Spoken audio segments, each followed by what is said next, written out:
Let's do this. This is a good pitch for short radius.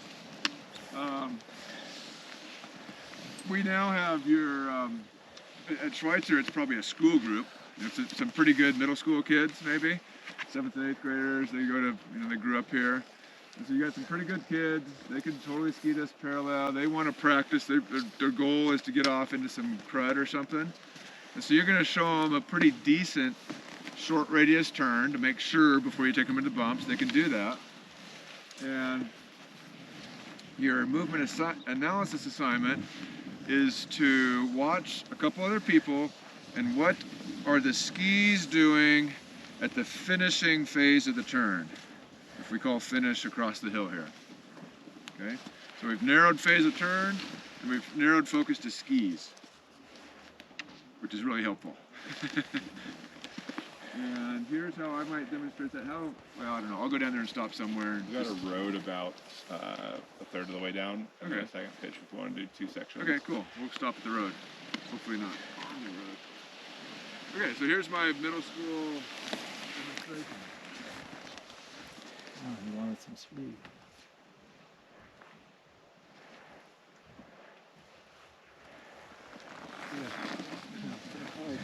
Be very impressed. Okay.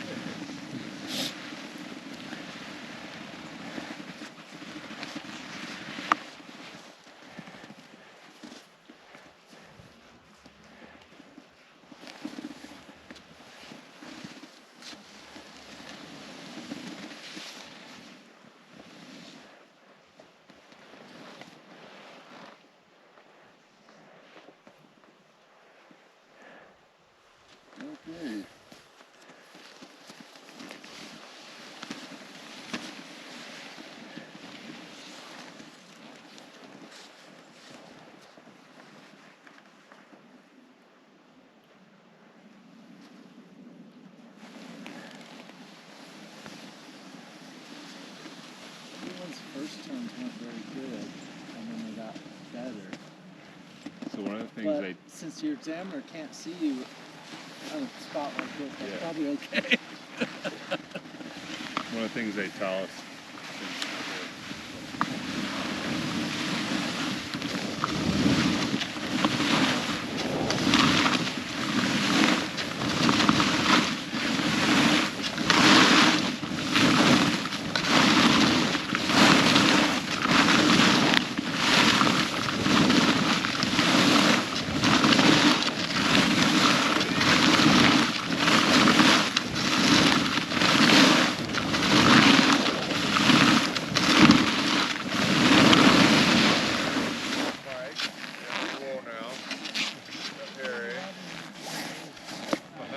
So far I have every name right. Marcia, this is an easy one of course. And you're watching skis at the end of the turn.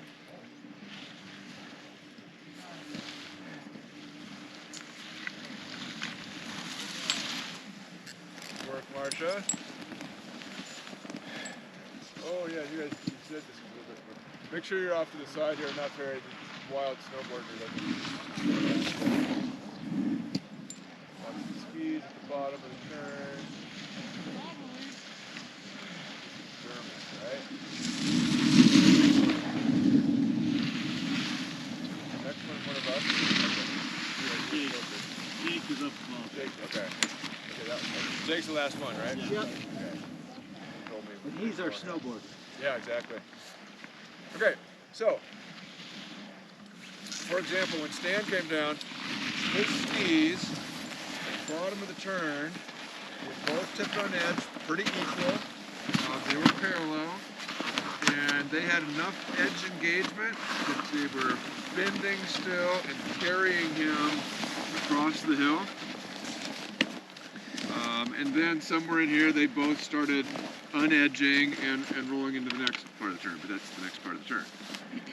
So if you have that kind of, and this is a super common movement analysis assignment. What are the skis doing at this phase of the turn? That's all you need to say. You know, I had that one little run-on sentence, you know, and then stop. There'll be follow-up questions, but let them ask the follow-up questions. So what were some, who did you guys see? That was good, that's a good rhythm there. What, who saw something else with someone's skis?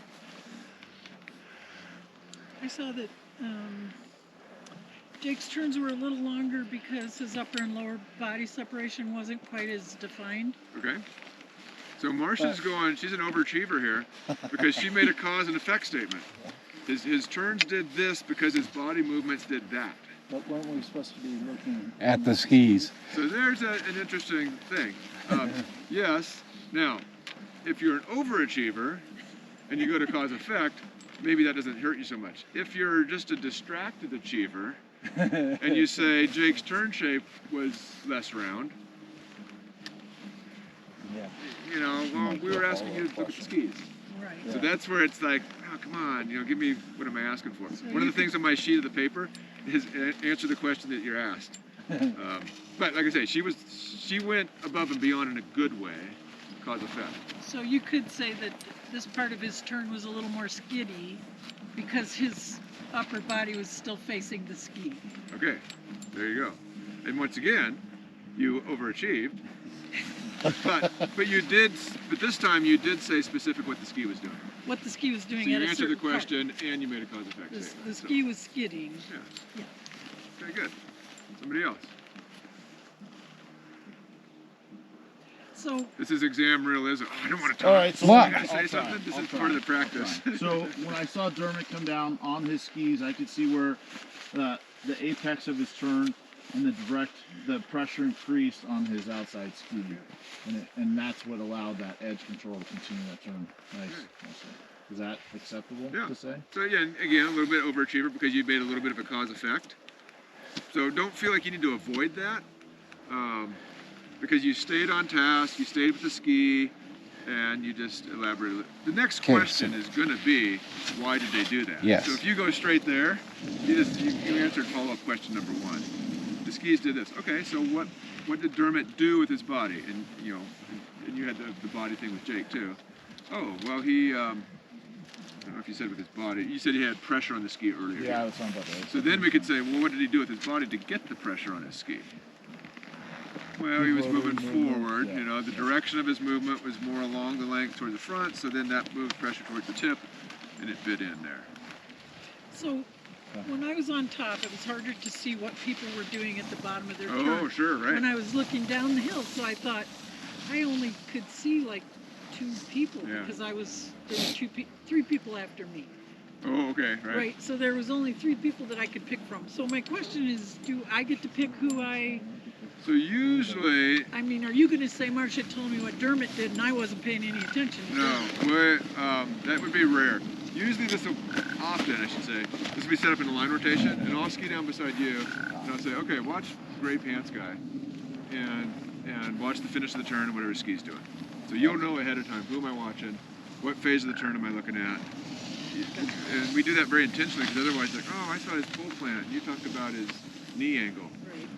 Maybe it was right, but I saw his pull plant. You know, we want to be on the same page. Let's, I'm distracted by the fact that he only has one pole. let's do another version of this down to the sight line. Does that cross a road or not? No. There's another Okay. pitch. And then I So, backtracked. like right down the big tree. Yeah, down to Yeah. the big tree. And you've all experienced a little bit of that internal trepidation of, I got to see something and say something, which is exam prep, because it's gonna be worse on exam day. So let's do the same thing. Let's look at the top of the turn. What are the skis doing at the top of the turn? And I'm gonna demonstrate the same thing. This is my middle school kids. They want to ski off groom pretty soon, but I want to make sure they have a good solid short radius turn. So let's see your short radius turns like this.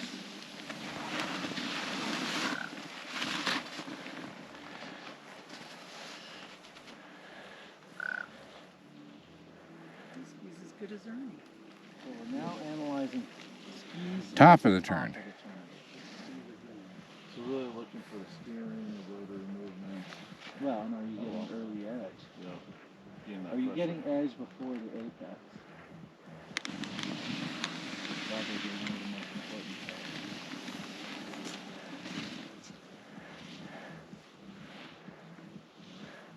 You know, Mike is a good skier. I will say that. Especially for an old guy. It's really a good team.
Mike. The only way I know Mike is that I can see his turtleneck, but I've got Deer Valley Dave now. Can you tell that Ernie has us trained to always be in a line? Oh, he trained you for a line? Yeah. Oh. So this whole mob thing Yeah. is new to us. Oh, no, the line's scary for me. Scary. Well, Okay, so I told Jake he was going to be the first guinea pig on the verbal side here. Of what did he see skis doing on the top of the turn for somebody? Oh, somebody. Oh, I was looking at a group. Okay. Who, I can't remember who I was watching. I can tell you their name if you need to know. Well, I can't remember who. There was a few people I was watching where the skis were setting an edge at the very top of the turn, where you're transitioning and rolling the skis onto edge right here. And then some other people I was watching, the skis were pivoting into the fall line and coming down. Okay. But I couldn't tell you who's doing what right now.